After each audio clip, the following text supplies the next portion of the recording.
Boa tarde, turma. Sou Gabriel Galileu, para quem não me conhece. Eu vou falar um pouco sobre impactos do racismo ambiental. Na verdade, eu vou trazer uma convidada aqui que vai falar um pouco mais de propriedade a respeito do assunto e a gente pretende fazer um debate bem interessante.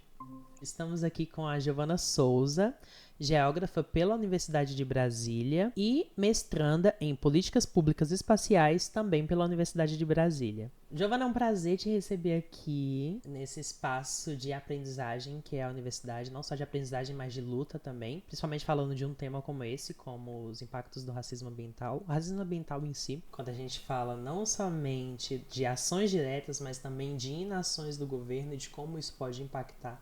E eu gostaria que você falasse um pouco sobre os impactos do racismo ambiental. Primeiramente, boa tarde e obrigada. Gostaria de agradecer também o convite. Bom, para falar de racismo ambiental é importante, pelo menos na geografia, trazer um pouco da escala, porque o racismo ambiental ele se apresenta em diferentes escalas. Então, por isso que eu vou começar por aí. Muitas vezes, quando se fala nessa temática, as pessoas associam muito com aquela clássica imagem, né, do bairro rico ali com árvores, né, com verde, e do bairro pobre sem o verde. E isso também, obviamente, é racismo ambiental e é geografia também. E tem impactos. Mas tudo isso tem uma base, uma raiz e um sistema. E é importante a gente falar disso. Falando mais de forma global, né, o racismo ambiental está incluído aí no sistema mesmo do capitalismo, que é o sistema econômico vigente, que a gente está sobre ele, né? E um dado interessante de trazer, que eu acho que é óbvio já para muitas pessoas, é de que os mais ricos, né, os mais privilegiados, eles impactam mais o meio ambiente e acabam sofrendo menos. É uma variável inversa. Então, a pirâmide são duas pirâmides, né? Que são inversas uma à outra. Então, assim, os 10% mais ricos produzem 50% do carbono, enquanto os 50% mais pobres produzem 10% do carbono. Vê por aí, quando vai falar de educação ambiental, muito se joga ali para a questão do indivíduo. Não que não seja importante, principalmente para a nossa consciência, diminuir o meu banho, isso é tudo importante. É importante por questões até mais locais, mas precisa estar por dentro de que os grandes impactos ambientais tem causadores. Então aí, por exemplo, as grandes indústrias, o agronegócio, né? Bendito agronegócio. O bendito agronegócio, que tá bem no topo ali da pirâmide. Então, assim, eles lucram em cima da destruição ambiental. Lucram em cima. Então, a destruição ambiental, ela traz ganhos para esse grupo seleto bem pequeno e traz perdas para aqueles que menos a causam. Isso que você fala se relaciona muito com o que alguns autores trazem no texto que a gente estava estudando sobre a questão da justiça ambiental. Né? As pessoas que mais poluem são as que menos sofrem, enquanto... Exatamente isso que você está falando. A minha vida toda, por exemplo, eu escutei isso de vamos prevenir a falta de água no mundo, diminuindo o tempo de banho, todas essas coisas do tipo, e as verdadeiras causas completamente ocultadas, né? Bom, para corroborar isso, vou trazer um pouco sobre a questão climática. Bom que você está antecipando uma pergunta que eu já ia te fazer, né? Que é o que a atual crise climática tem a ver com racismo ambiental? Perfeita essa pergunta, porque assim, o racismo ambiental não é algo só de agora, obviamente, né? A gente sabe que são questões políticas, de organização, de distribuição e planejamento, que afetam muito mais pessoas pretas, na verdade não brancas, né? Pessoas não brancas, isso. Trazendo para essa questão climática mais extrema, tem um dado do IPCC, que é o painel intergovernamental sobre mudanças climáticas, que falam que pessoas periféricas têm 15 vezes mais chance de morrer devido a eventos climáticos extremos do que pessoas de classes mais elevadas. Como, por exemplo, aconteceu no Rio Grande do Sul, algo mais recente. Sim. A gente sabe que atingiu o estado inteiro, praticamente. Obviamente, pessoas de várias classes foram afetadas de alguma forma. Mas as pessoas de classes sociais mais baixas, né, as pessoas pretas, elas são afetadas de forma muito mais intensa durante esses eventos. Tanto de forma direta, questão de morte, até posterior. Doenças, porque planejamento urbano, tirando um pouco da escala maior para a escala mais aqui do estado, né? O planejamento urbano, ele privilegia algumas pessoas. Né? Então, no início do nosso bate-papo, você comentou sobre as ações e inações. E dentro tudo, né, política pública é exatamente isso. Ação e não ação do governo. A não ação também é uma forma de fazer política pública, né, de fazer. Então, os bairros periféricos, eles sofrem falta de planejamento urbano. Então, é isso que traz esses impactos. Colocar a população no local que não era para ser ocupado. Ou, às vezes, a população vai porque não tem outra alternativa, né?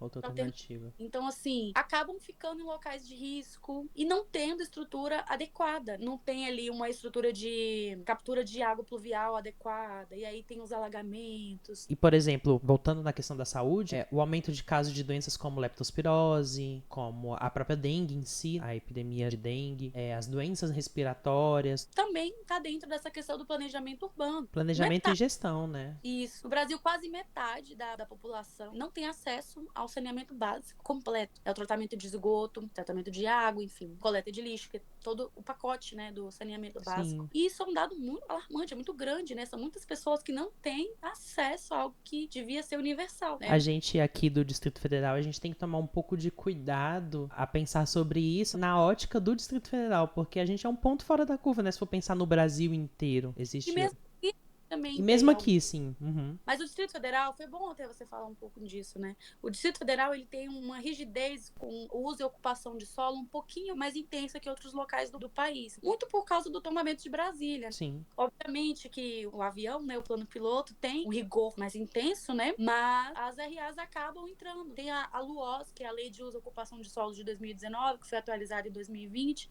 que ela define os tipos de uso específico para o solo, por exemplo, né? Uhum. Então, assim, Brasília é muito do setor público e as atividades estão muito concentradas no centro.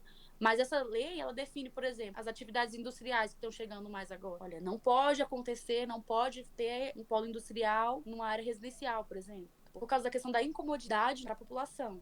Porque, gente, poluição existe poluição sonora, poluição visual, tudo isso também é poluição e também impacta, né, na saúde, né, no convívio das pessoas, no estresse diário. O Distrito Federal tem esse privilégio, digamos, né, em comparação a outros locais, mas também tem uma desigualdade muito grande, né? A gente tem aí o entorno, são os municípios aí goianos que fazem parte da nossa área metropolitana. Acompanha a RID, né, chamada RID. E essa lei, a LUOS, por exemplo, ela não chega nesses municípios, né? Sim. Ela para no quadradinho, e são pessoas que estão constantemente, né, em movimento pendular. Elas contribuem com o funcionamento da capital, mas elas não estão incluídas nas políticas públicas da capital. E aí já é uma questão de racismo ambiental. A receita, elas fazem parte, mas na hora de receber esse investimento não é legal, não tem um instrumento legal que as protejam, por exemplo, como a Lua protege algumas outras pessoas, que são do Distrito Federal, por exemplo. Não todos, a gente sabe que temos também as diferença entre as RAs também, sim, né? Mas... Sim, com certeza. Para concluir, você acha que tem algo que a gente possa fazer em relação a isso, tanto enquanto população acadêmica, como população civil? Como que a gente pode ir lidando com essa situação? Como eu já falei, o primeiro passo é se conscientizar, compreender exatamente o que é o racismo ambiental e quais são as suas nuances, suas escalas, para poder agir diante disso. Então, assim, a maior força são as políticas. Óbvio que quem faz política